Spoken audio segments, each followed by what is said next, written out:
Bueno, y hoy en Voto 24 continuamos. Estamos conversando ahora en esta etapa con cada uno de los candidatos a la vicepresidencia de la República en las diferentes nóminas. Y hoy nos acompaña José Raúl Mulino, candidato a vicepresidente en la alianza Realizando Metas y el partido Alianza. De José Raúl Mulino, bueno, se puede hablar mucho y creo que podemos quedarnos toda la mañana, pero estamos ante alguien que ha sido no solamente ministro de Seguridad, que quizás es el último puesto que se recuerda, pero él también fue ministro de Gobierno y Justicia cuando existía un Ministerio de Gobierno y Justicia, fue canciller. Además también de haber sido magistrado suplente de la Sala Civil de la Corte Suprema de Justicia en la década de los 90. Fue miembro principal del Consejo Nacional de Relaciones Exteriores.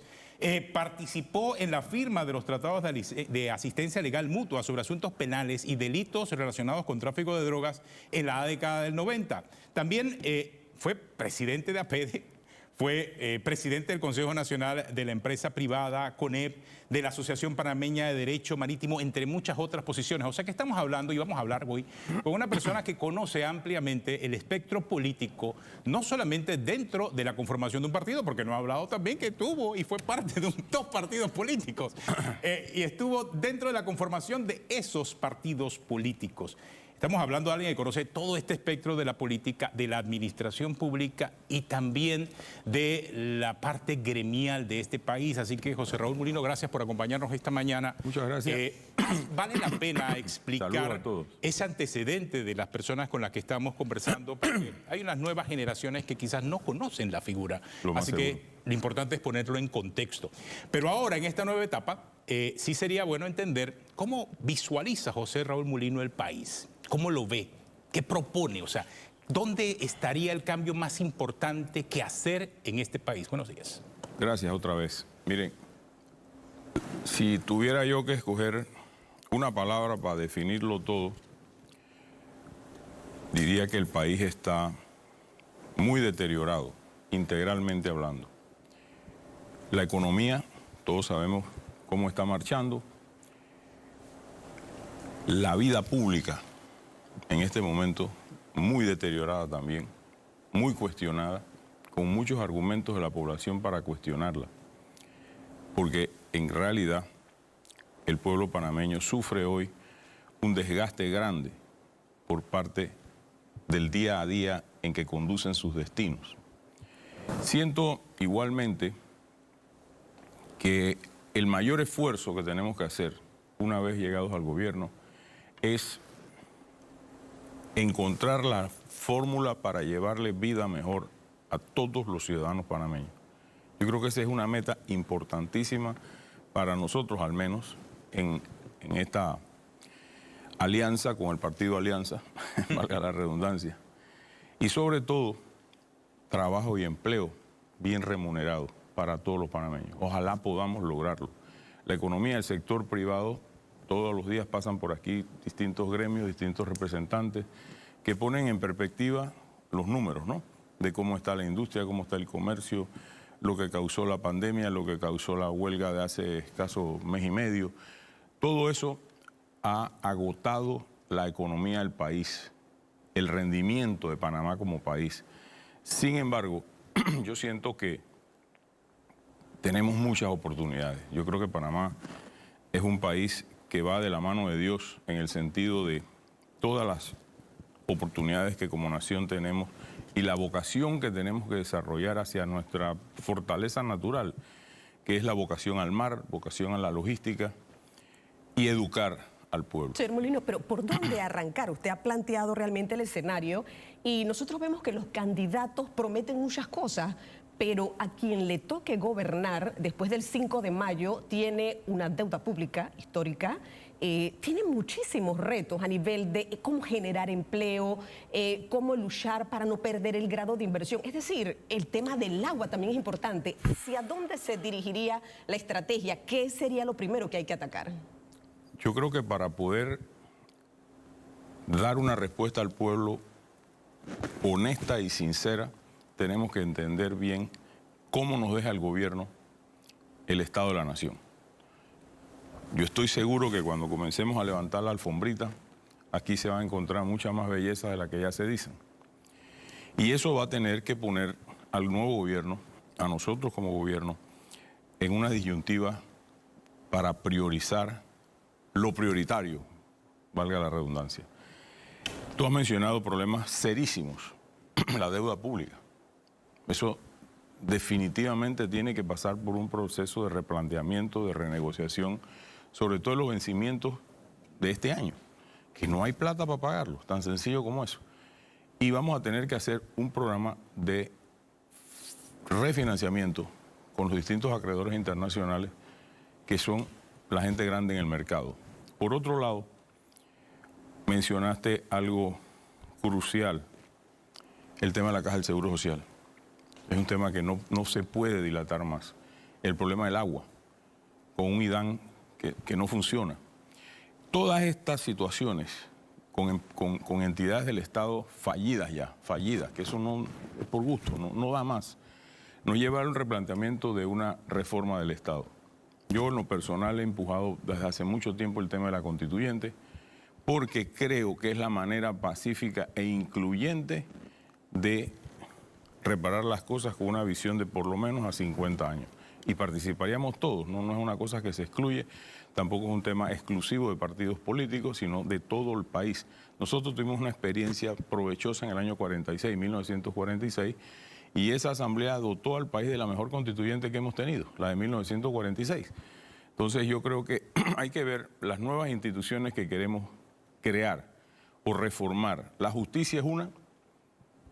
Yo creo sinceramente que nosotros tenemos que plantear, elevar a rango constitucional algunas cosas como la autoridad de salud, para poder reordenar la duplicidad de funciones que hay entre el Ministerio y la Caja, así como también ver con luces largas y mucha visión a dónde va a estar el país posicionado en las próximas décadas y comenzar a educar a los muchachos jóvenes hacia allá.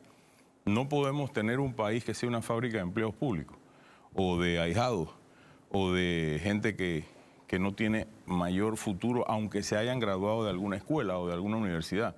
Tenemos que preparar a la juventud hacia los retos del trabajo y empezar a enrumbar el país hacia allá. Yo siento que por ahí es el camino, pero bueno, tenemos que pasar esta campaña rápido, son 3 meses, llegar al poder, escoger un gran gobierno y hacer las cosas como Dios manda. Hablando de una Asamblea Nacional Constituyente, que usted, como bien lo ha dicho, no es algo de ahora, en su momento voy a tomar algunas declaraciones que usted hizo en el año 2016 precisamente sobre este tema. Y usted decía que consideraba primordial cambiar el sistema de elección de los diputados, transformar y renovar el Poder Judicial más allá de los magistrados y que se cree una entidad que administre los presupuestos del órgano judicial y el Ministerio Público para que solo se dediquen a administrar justicia.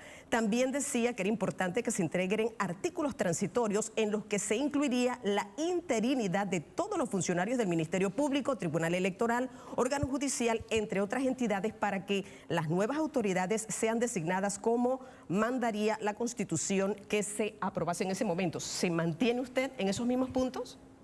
Ni una letra le quito. Yo siento que este país hay que transformarlo, darle un revolcón, como decía mi amigo Pepe Muñoz, pero en el buen sentido, y sobre todo esa entidad, el órgano judicial, volverlo a ser eficiente, con gente seria al frente. Y eso que tú mencionas y que yo lo dije y lo propuse, una oficina de administración, es precisamente, y lo digo como abogado, los abogados no somos buenos administradores.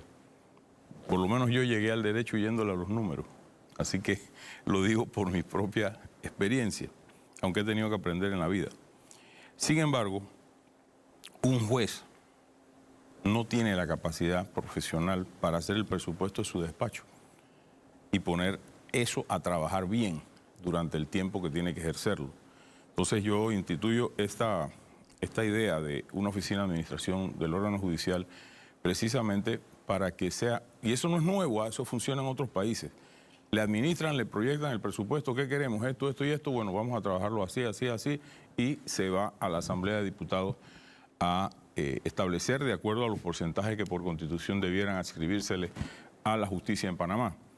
Igualmente, replantear el esquema de elección de diputados, que tengamos en la próxima, ya será la próxima elección del año 2029, una asamblea diferente, con mayor nivel.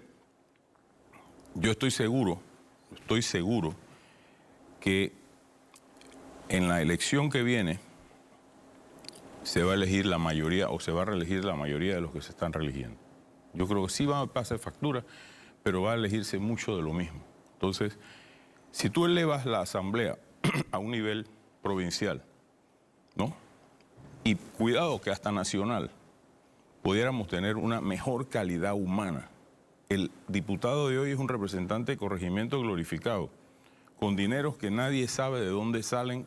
Uno los ve derrochando plata, los ve gastando millones de dólares y nadie dice, bueno, el sueldo neto de un diputado, ¿cuánto pueden ser? 7, 8 mil, 9 mil dólares. Eso no da para la vida que llevan, para el derroche que tienen cuando llega Navidad, cuando llega Carnavales, cuando llegan todas estas fiestas grandes. Y esas cosas hay que enseriarlas. Yo no siento, y lo digo con toda honestidad, yo no siento que nosotros estamos viviendo en un país normal, muy anormal el país que estamos viviendo. Ya ni nos sonrojan las cosas y hay que enderezar el camino, porque si no, este país va a quedar en muy malas manos muy pronto. Usted nos está revelando elementos importantes de lo que sería una nómina presidencial de RM y Alianza.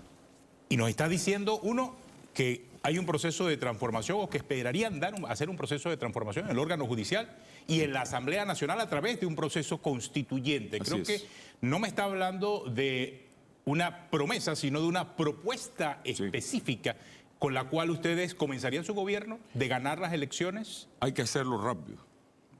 Yo creo que la paciencia del pueblo panameño está bien deteriorada. Lo vemos, lo hemos visto recientemente.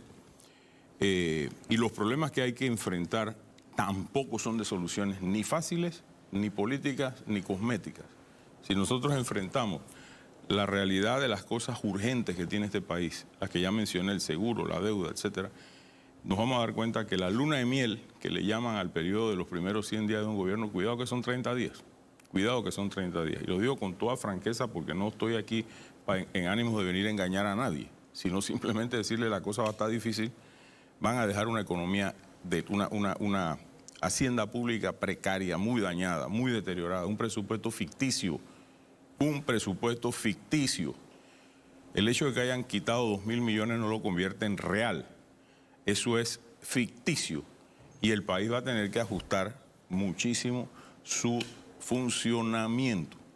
Porque mientras se renegocia la deuda, mientras haya flujo nuevo para poder invertir, ¿cuánto queda de ese presupuesto de 30.000 inflado para inversión?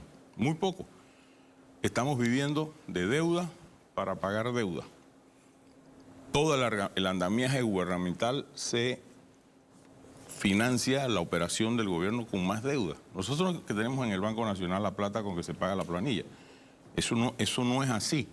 Y hay que decírselo al país para poder encontrar, explicándole con la verdad a la gente, la paciencia necesaria para poder hacer los cambios que se necesitan. Este es un país en donde todos vamos a tener que poner una cuota de sacrificio importante, todos. Señor Molino, quiero saber, y a ver si no estoy equivocada, usted el mensaje que le está mandando al país hoy en día es que esa época de bonanza, porque hay que decirlo, el panameño cuando recuerda la administración del señor Martinelli, y así lo ha dicho públicamente, lo enmarca en una época de bonanza. Usted en alguna entrevista reconoció que lo que le había dejado la administración pasada al señor Martinelli, es decir, la administración del señor Martín Torrijos, había sido muy distinta con la que se va a encontrar hoy en día. Sí, claro. Son épocas diferentes, son momentos diferentes, no solamente a nivel nacional, sino a nivel internacional en cuanto a economía se refiere, y ya sabemos todo lo que ha pasado con temas de pandemia y demás.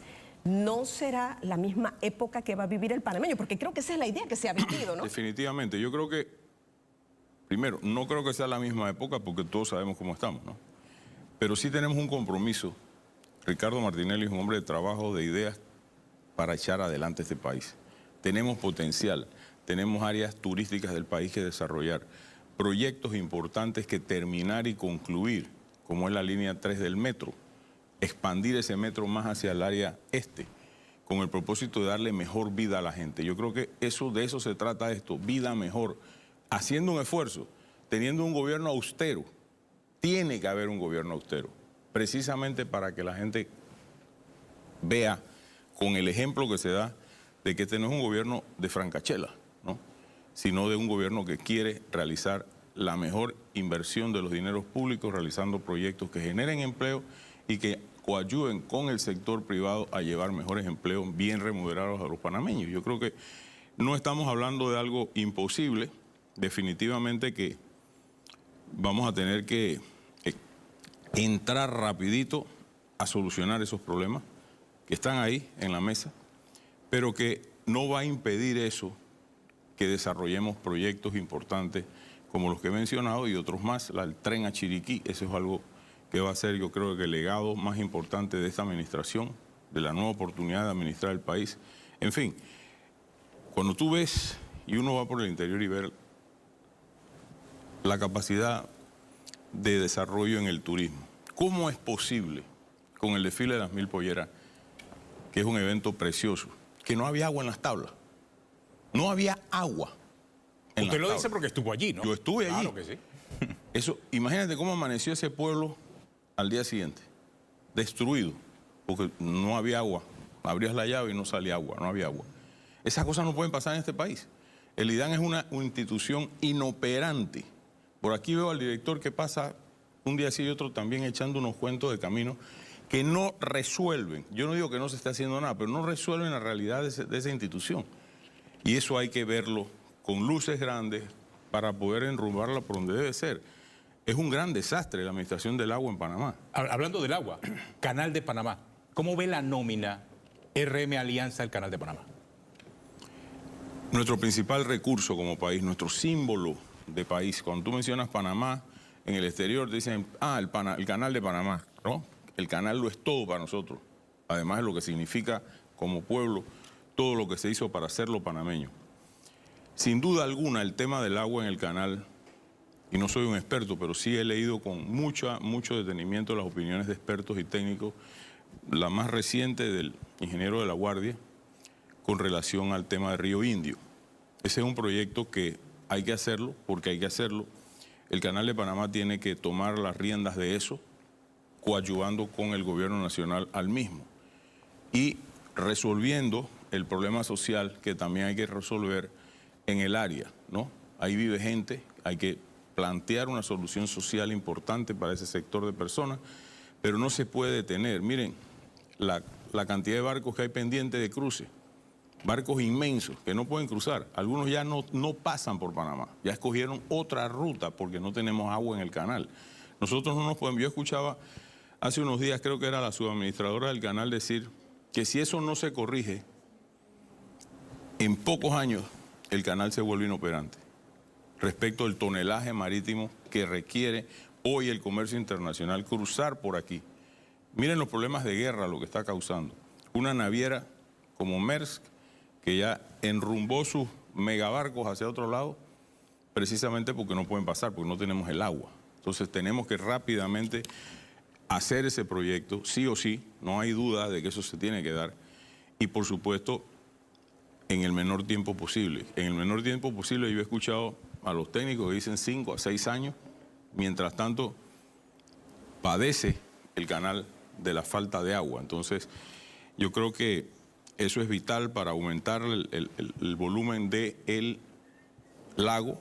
Y por otro lado, la propuesta que hicimos hace unos días de hacer una potabilizadora en el Bayano, con el ánimo de dotar a ese enorme sector del país de agua, agua potable, y así disminuir un poco el estrés que tiene el lago del canal, donde suple de agua a toda la población del área capitalina. Entonces, son retos grandes, son proyectos grandes, pero hay que hacerlo. ¿Y la minería?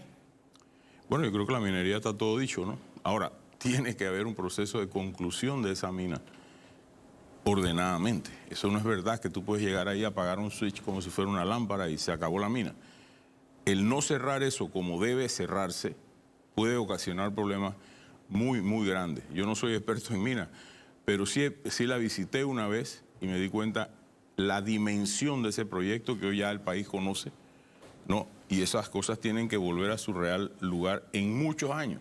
Fíjese usted que dicen el propio ministro lo escuché, de que cerrar la mina, como Dios manda, toma 8 años, 9 años. No es la impaciencia ciudadana, que se entiende desde cierto grado de observación, la que va a solucionar la mina cerrándola de una vez. Eso es mentira. Eso no se puede hacer de una vez. Así que el país yo creo que habló ya claro. Ese es un tema que hay que manejarlo con mucho cuidado, porque si por alguna razón el cierre de esa mina no se hace de manera ordenada y técnicamente en una forma capaz, pues puede producir problemas de contaminación y un montón de otras cosas que no quisiéramos tener. Para nadie es un secreto. Toda la clase política en este país está enfocada en lo que va a decidir la Corte Suprema de Justicia acerca de un recurso de casación presentado por la defensa del señor Ricardo Martinelli. ¿Qué piensa usted acerca de eso? Bueno, yo como abogado entiendo perfectamente la connotación, la importancia, la relevancia que tiene ese recurso extraordinario de casación. Pero también como abogado vi, porque me tomé el tiempo de escuchar la audiencia, que gracias a Dios la televisaron por todas las redes de la Corte y pudimos verla en vivo y a todo color, el desastre de proceso que fue ese. O sea, daba pena ajena ver la participación de los fiscales. Fiscales en temas de lavado de dinero que no entienden las complejidades del propio acto de comercio, que no entienden figuras jurídicas como es el factoring, que no entienden cómo se arma un negocio. Se demostró a través de los peritajes del propio fiscal que los dineros que usó Ricardo Martinelli para eso provenían de varias de sus cuentas en un banco de la localidad que tenían por mucho tiempo y que fueron usadas para invertir y para pagar deudas de EPASA ante el Banco General. ¿Cómo es posible que pueda haber el delito de lavado de dinero habiendo dos bancos participados de una transacción? El banco que recibe el pago del precio de venta y el banco que lo paga. Dos bancos importantísimos de este país, los dos bancos más importantes de Panamá, actuaron en esta transacción. Escuchamos en ese proceso hablar a los dueños, decir que nunca nadie les planteó algo negativo en torno a la transferencia de fondos o que esos fondos venían de aquí o venían de allá, de actos de corrupción, etc. Es un grave error cuando una empresa licita y se le da un anticipo. En algunos de los contratos llevan anticipo, los contratos. Esa plata entra al flujo de caja de la empresa contratista. Esa plata no queda por ahí anclada en una cuenta mientras se va haciendo el proyecto. Para eso entonces se dan las fianzas de cumplimiento con compañías aseguradoras importantes. Todas esas cosas se desconocieron. Dos testimonios de testigos disque protegidos, que todos sabemos quiénes fueron, que no le permitieron a la defensa poderlo cuestionar. O sea, tú haz lo que tú quieras, me llevas a un juicio, pero respétame mis derechos, respétame el debido proceso al que tengo derecho como ciudadano de este país, como panameño, común y corriente. Eso no pasó. Entonces, yo me leí el escrito de casación, que no es una apelación de la apelación. La casación es un recurso técnico muy, muy delicado, sea en lo civil o en lo penal. Es muy delicado. Y se plantea ahí que son los errores en derecho que se cometieron en el proceso. Ese documento que se publicó y se distribuyó ampliamente, que redactó el abogado Carlos Carrillo, es perfecto. Es perfecto. Y debe la Corte, la Sala Penal en este caso, porque no es el Pleno, la Sala Penal de la Corte, definir en derecho lo que ahí se plantea. O sea, ¿usted espera que se admita la casación presentada por la defensa del señor Por supuesto que sí, yo creo que debe ser así, porque aún en el evento, vamos a suponer de que el escrito adolezca de alguna falla. La ley, el Código Judicial obliga al juzgador a decirle, a enviarlo a corregir. O sea, tiene que corregirse para presentarse porque no es una instancia más en el proceso. Es un recurso extraordinario en donde se va a discutir la legalidad del mismo proceso. Entonces, no puede ser que a una persona, porque es Ricardo Martinelli, ¿no?, se le niegue, como se le han negado ya, sus derechos en un tema que es de fundamental importancia. Yo no siento que la Corte Suprema de Justicia, la Sala Penal en este caso, puede darse el lujo de no admitirla para truncar una carrera presidencial en las próximas elecciones que ya sabemos que el pueblo decidió. Aquí yo no estoy hablando por mí, yo estoy hablando por todas las mediciones que se hacen a nivel nacional. Ricardo Martinelli es el próximo presidente de este país, si lo dejan correr. Entonces, ¿a qué están apostando? A que no corra. Y eso no se puede hacer a través de un proceso amañado de justicia, porque hoy es por mí, mañana es por ti.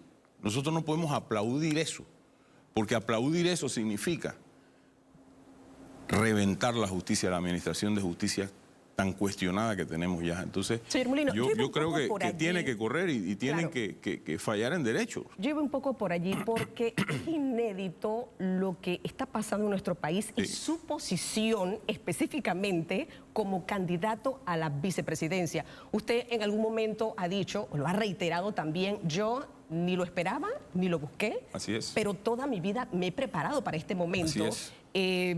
Usted fue candidato en las primarias de Cambio Democrático también, presentó algunas ideas, pero el 15 de febrero el Tribunal Electoral comienza a imprimir las papeletas de votación. Y puede pasar algo. Si antes de ese tiempo se falla y el señor Martinelli se inhabilita, en la papeleta aparecería usted como candidato. Obviamente, sí.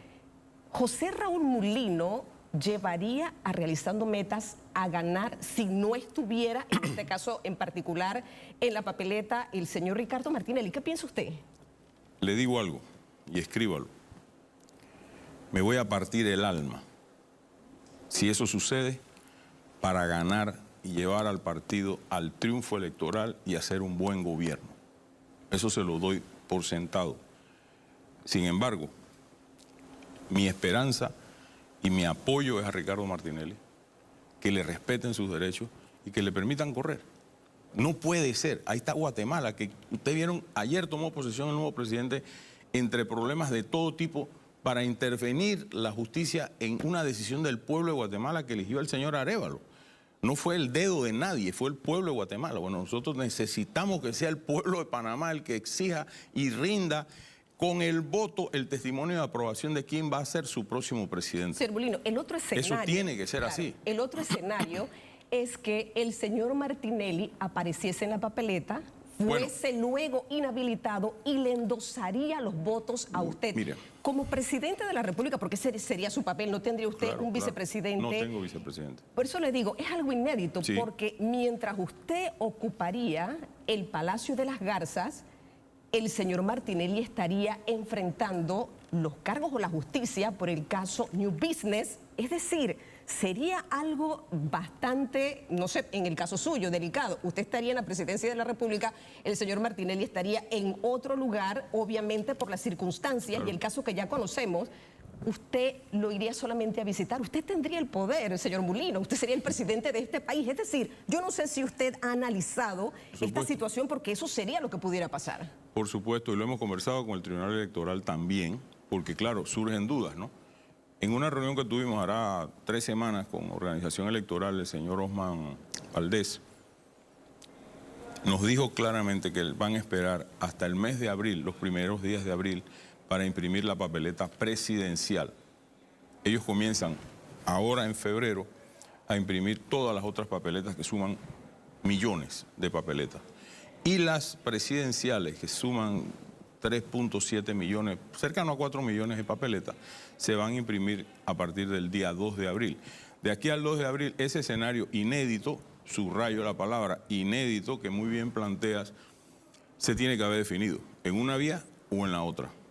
Por eso apelo yo a que sea en derecho y que se valore lo que ahí se ha planteado en ese recurso de casación prístinamente presentado por el licenciado Carrillo.